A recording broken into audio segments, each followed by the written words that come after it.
Ah ben günden güne bu güzelleşen ışığı dünyadan nece çektim. Ah ben günden güne bu güzelleşen ışığı dünyadan nece çektim.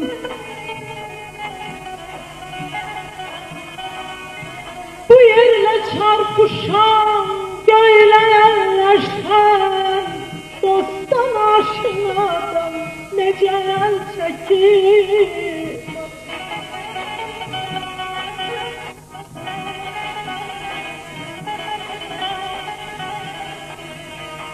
Bir yanda tarlalar duman dağlar,